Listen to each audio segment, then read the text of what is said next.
Hindi akalain ni Rowena na aagawin sa kanya ng tadhana ang pinakamamahal niyang si Neneng. Kahit himbing raw kasi siya sa pagtulog, hindi raw basta-basta nakakaalis sa kanyang tabi ang mga anak. Minsan pag natutulog po kami, tinatali ko po yung paa nila para hindi sila lumayo. Pero ba't nung nung gabi po natulog kayo, hindi po rin Nakalimutan ko po siya itali yung paa namin, saka yung paa niya. Ano po yung pati paa niya kung natugtong? Oo, yung tela po, tinatali ko po yung sila magkapatid, silang tatlo. Yung maliit po, katabi ko rin, dumidedi po sa akin. Kayo nakatali rin kayo? Oo, pati pa ako tinatali ko rin sa kanila. Sakto namang kinabukasan matapos naming kapanayamin si Rowena, may natanggap kaming impormasyon mula sa MSWD o Municipal and Social Welfare Development Office ng Montalban sa Rizal. May napulot daw na batang babae na nasa kanila ngayong pangangalaga. 8 taon nang hindi nabibiyayaan ng supling ang mag-asawang Emoy at Ana. Kaya nung dumating si Ella sa kanilang tahanan, Parang naging masaya kasi nga wala kaming anak eh. Tsaka maano siya, madaldal siya. Marami siyang alam na tunong kumanta.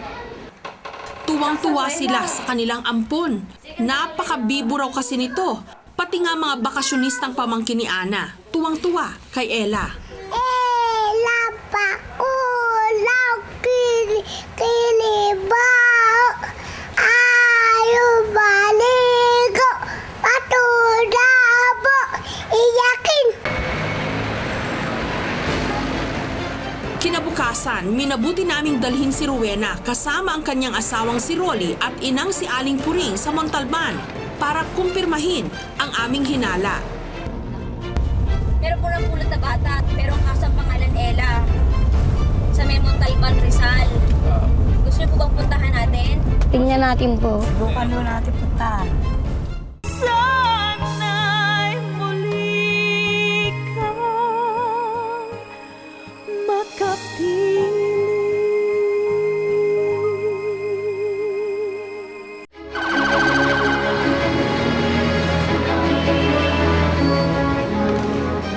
Dito sa bangketa ng isang abandonadong dormitoryo sa Ligarda, pangkaraniwan na ang eksenang ito. Bigla ang darating ang mga pulis, kaya ang mga tambay ng bangketa nagmamadaling umalis.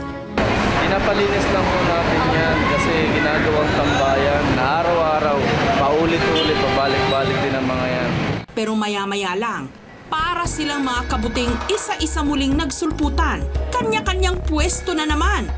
Pag alis nila, balik uli kami.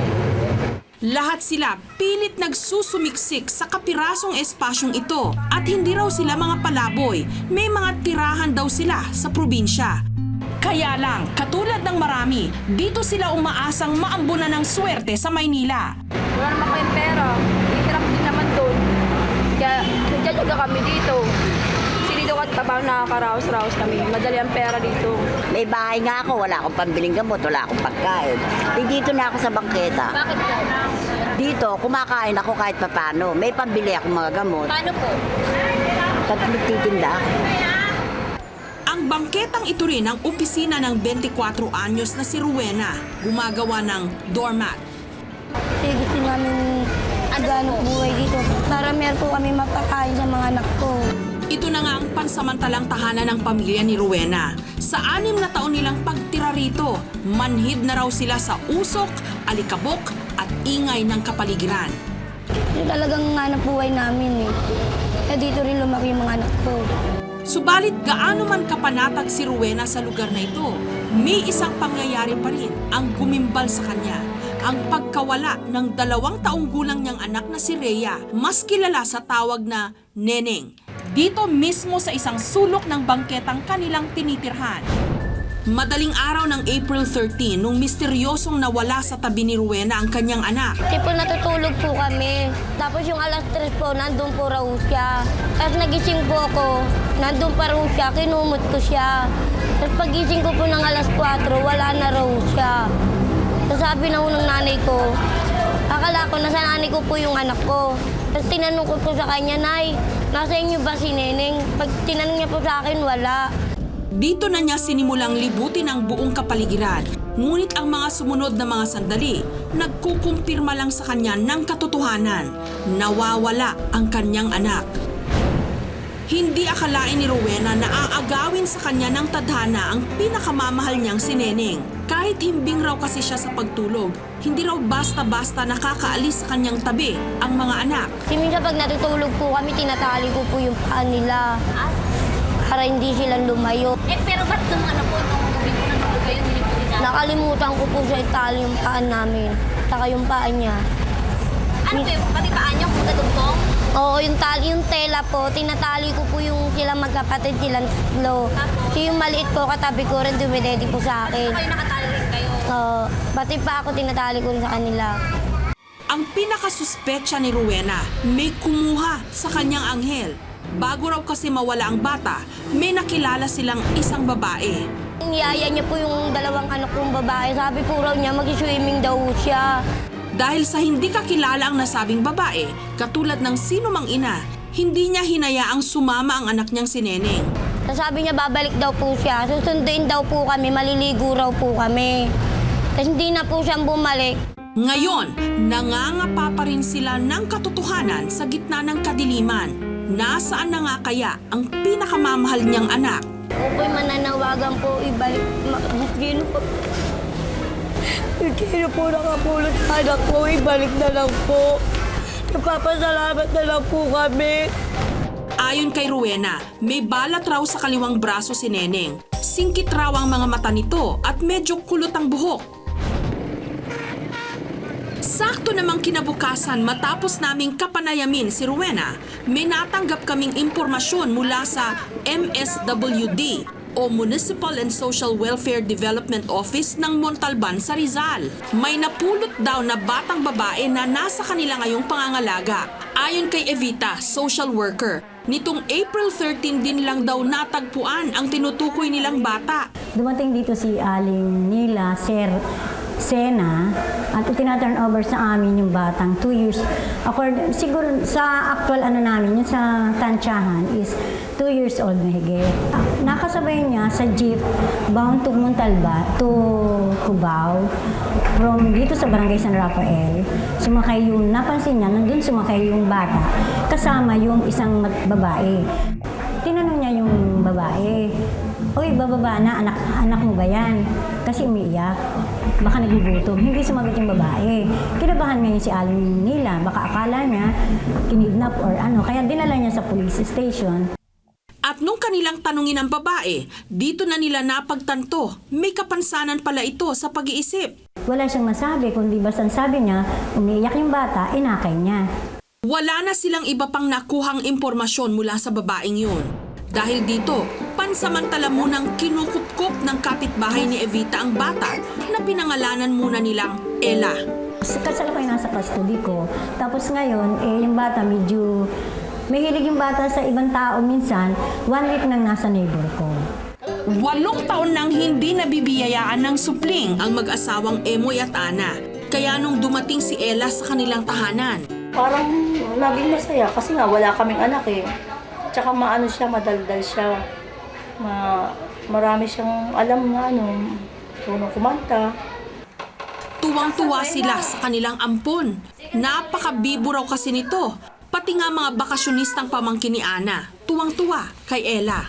Ella pa kulang kinibaw. Ayaw baligo. Patudabo. Iyakin. Maliban sa mag-asawang Emoy at Ana, may isang minsang kumupkup din sa bata, si Marie Chris.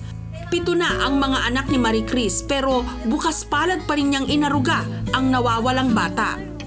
Lumipad siya din sa neighbor kong isa. Eto nga, kay Marie Chris de Guzman. 1 week sa kanya. Dili, uwi na tayo sa mama mo. Saan ka nakatira? Dili na. Kapag tinitingnang maigi ang bata, kapansin-pansing may pagkakahawig ito sa nawawalang anak ni Rowena. At higit sa lahat, pareho ring may balat ito sa braso. Ella. Sino yun? Si Ella. Pangalan mo? Ella. Si Ella.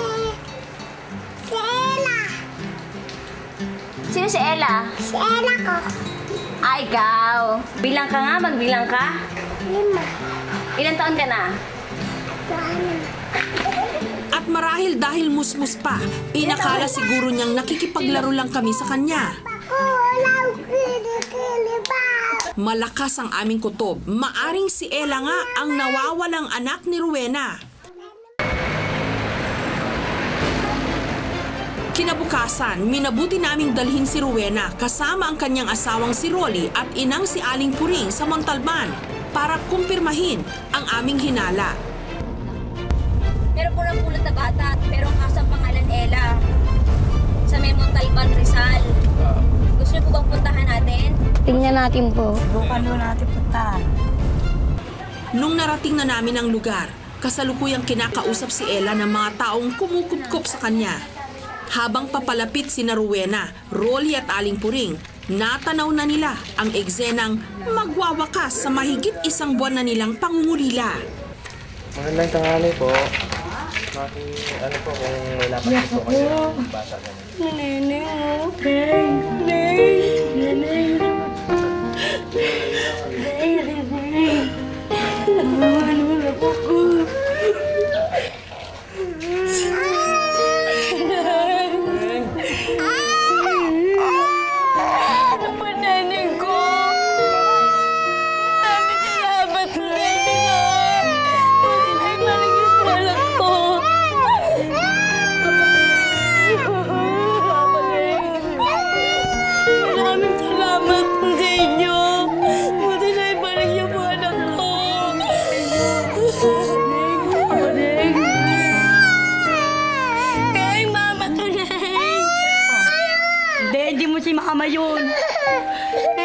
Pero tila hindi pa rin sila nakikilala ng bata kahit anong gawin nilang pagpapaamo rito.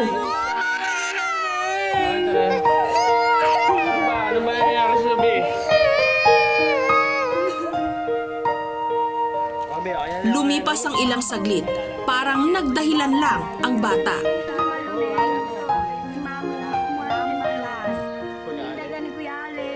Oo, di ba? Siya pa, kabila. Sino to? Kiss mo si Mama. Dali, kiss mo si Mama. Kiss mo si mama. Sa pangalawa. Sino to? Papa. Sino yan? Papa. Oo. Kumpirmado, si Ella at si Neneng nga ay iisa. Ang nawawalang anak ni Rowena at Rolly. Sa mga sandaling yon, walang tigil na ang bata sa paghalik sa kanyang ama. Maya-maya lang, ipinakilala na sa kanila ang mga taong umaruga sa kanilang anak. Habang si Rowena naman, Maraming salamat po na pinapuli niyo yung anak ko na buhay pamilya namin. Ayos lang sa amin. Alam, parang nasanay na din sa amin.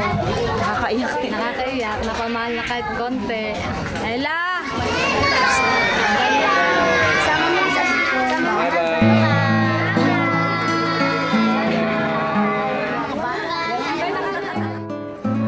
mapanganib tumira sa bangketa. Yan ang pinaka natutunan ni Rowena.